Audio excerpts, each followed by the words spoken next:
اگرچہ ابھی رمضان آیا نہیں لیکن آنے والا ہے، تو اپنے دل کو اب رفتہ رفتہ اللہ تعالیٰ کے ذکر کی طرف متوجہ کریں، اللہ تعالیٰ کے ذکر کی طرف۔ ذکر جو ہے وہ ایک تو وہ کلمات ہیں جو عام طور سے ذکر سمجھے جاتے ہیں، سبحان اللہ، الحمدللہ، لا الہ الا اللہ، اللہ اکبر، لا حول ولا قوۃ الا باللہ العلی العظیم۔ اور ویسے ہر وہ کلمہ، ہر وہ بات جو اللہ تبارک و تعالیٰ کی رضا کے لیے کی جا رہی ہو وہ بھی ذکر میں داخل ہے۔ اسی لیے بزرگوں نے فرمایا کل مطیع للہ فہو ذاکر، جو بھی شخص اللہ کی اطاعت میں کوئی کام کر رہا ہو، چاہے تجارت ہی کیوں نہ ہو،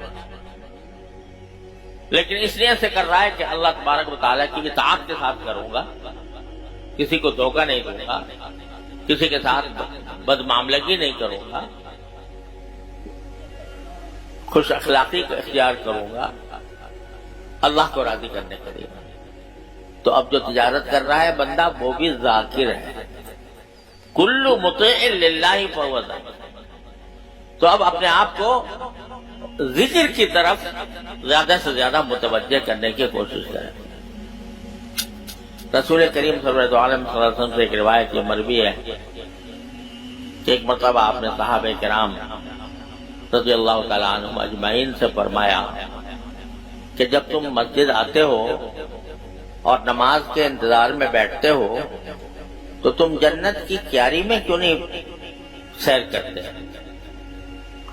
جنت کی کیاریوں میں کیوں سیر نہیں کرتے؟ تو صحابہ کرام پوچھا یا رسول اللہ جنت کی کیاریاں کیا ہیں جن کی سیر کی جائے؟ تو آپ نے فرمایا سبحان اللہ والحمد للہ ولا الہ الا اللہ واللہ اکبر۔ جتنی دیر نماز کے لیے بیٹھے ہو، نماز کے انتظار میں، ایک تو اللہ تعالیٰ نے ہمارے اوپر یہ کرم فرمایا، یہ فرما دیا کہ جو نماز کے انتظار میں بیٹھا ہو وہ بھی نماز پڑھنے والے کے حکم میں۔ ایک تو کرم یہ فرما دیا، خاموش بھی بیٹھے ہو، انتظار میں بیٹھے ہو نماز کے، تو ایسا ہے جیسے نماز پڑھ رہے ہیں۔ ایک تو کرم یہ فرما دیا۔ دوسرے نبی کریم سرور عالم صلی اللہ علیہ وسلم فرمایا کہ جتنی دیر انتظار میں بیٹھے ہو تو اتنے دیر یہ ذکر کرتے رہا کرو سبحان اللہ والحمد للہ ولا الہ الا اللہ واللہ اکبر۔ تو یہ کیا ہوگا؟ یہ ایسا ہوگا جیسے جنت کی کیاریوں میں تفریح کر رہے ہیں، کیونکہ اللہ تبارک و تعالیٰ نے یہ کلمات ایسے بنائے ہیں کہ جن کے ذریعے بندہ جنت کی کیاریوں تک پہنچنے والا ہے۔ ہمیں نظر نہیں آتا، ہماری نظریں کوتاہ ہیں، ہماری سمجھ محدود ہے، تو ہم ان کا صرف ترجمہ بھی کر لیں، ترجمہ ہی کر سکتے ہیں اور تو کچھ کر نہیں سکتے۔ تو سبحان اللہ کے معنی ہے اللہ تعالیٰ ہر عیب سے پاک ہے، الحمدللہ کے معنی ہے کہ ساری تعریفیں اللہ کے لیے ہیں، لا الہ الا اللہ کے معنی یہ ہے کہ اللہ کے سوا کوئی معبود نہیں ہے، اور اللہ اکبر کے معنی یہ ہے کہ اللہ سب سے بڑا ہے۔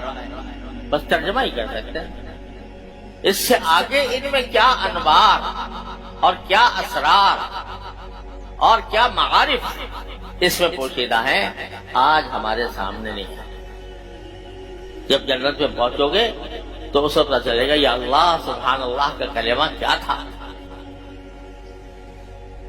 وہ جنت کا ایک باغ تھا، جنت کا ایک باغ تھا جو سبحان اللہ ہم کہتے تھے، الحمدللہ کہتے تھے، وہ کیا تھا وہاں جا کے پتہ لگ رہا۔ تو یہ ویسے ہی نہیں ہے کہ جنتر منتر پڑھ لیا، یہ کوئی جنتر منتر نہیں ہے، بلکہ اس کے ہر لفظ میں، ہر کلمے میں اللہ تبارک و تعالیٰ کی طرف سے ایسے انوار پوشیدہ ہیں جو کسی پر منکشف ہوتے ہیں۔ دنیا میں انشاءاللہ جا کر وہاں ملیں گے، پتہ چلے گا۔ اور ہمارے حضرت علامہ انور شاہ صاحب کشمیری رحمۃ اللہ علیہ فرمایا کرتے تھے کہ جنت کی نعمتوں میں ایک بہت بڑی نعمت یہ ہے کہ وہاں حقائق اشیاء منکشف ہوں گے، پتہ چلے گا کہ سبحان اللہ کیا چیز ہے، الحمدللہ کیا چیز ہے، تو وہاں جا کر تو انشاءاللہ ہر مسلمان اگر ہم سب کو پہنچا دے تو سب دیکھیں گے. لیکن بعض اوقات اللہ کے خاص بندوں پر اس کے انوار منکشف بھی کر دیے جاتے ہیں، تو وہ پہچانتے ہیں کہ سبحان اللہ کیا چیز ہے، الحمدللہ کیا چیز ہے. لیکن اتنا تو یقین ہونا چاہیے کہ سرکار دو عالم صلی اللہ علیہ وسلم یہ فرما رہے ہیں کہ یہ الفاظ پڑھنا، یہ کلمات ادا کرنا، یہ جنت کی کیاری میں سیر کرنے کے مرادف ہے. تو یہ ذکر کوئی مشکل کام، اس میں کوئی پیسہ خرچ ہوتا ہے، اس میں کوئی وقت لگتا ہے، اس میں کوئی محنت ہوتی ہے. اور یہ ذکر اس کے لیے اللہ تعالیٰ نے اتنا آسان کر دیا کہ نہ وضو کی شرط،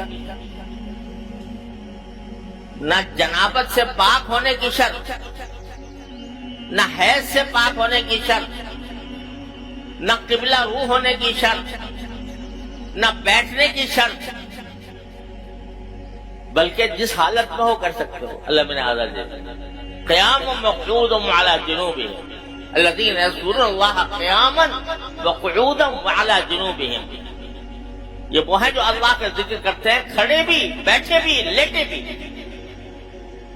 بستر پر لیٹ گئے ہو آرام سے، سونے کے انتظار میں ہو، ٹانگ پر ٹانگ رکھے ہوئے لیٹے ہوئے ہو آرام سے، اللہ میں کہتے ہیں میں نے اس وقت بھی تمہیں اپنے ذکر کی اجازت دے دی، اس وقت بھی کر لو. تو نہ کوئی شرط ہی نہیں لگا یہ لمحے، چلتے پھرتے اٹھتے بیٹھتے زبان پر اگر ذکر رہے تو یہ ذکر خالی نہیں جاتا. یہ ذکر چاہے زبان سے ہو رہا ہو، دل متوجہ ہو یا نہ ہو، دھیان ہو یا نہ ہو، یہ کم از کم ایک عضو تو تمہارا اللہ کی یاد میں مشغول ہے. اور اس کی برکت سے اللہ تبارک و تعالیٰ کیا بعید ہے کہ تم سراپا ذکر بن جاؤ. تو اس وجہ سے یہ کام تو ابھی سے شروع کر دیں رمضان کی تیاری کے لیے کہ ذکر کثرت سے ہو، اٹھتے بیٹھتے چلتے پھرتے. اور ذکر میں یہ دعا بھی شامل ہے اللہ رمضان آنے والا ہے، ہمیں اس رمضان کے صحیح حقوق ادا کرنے کی توفیق عطا فرمائے.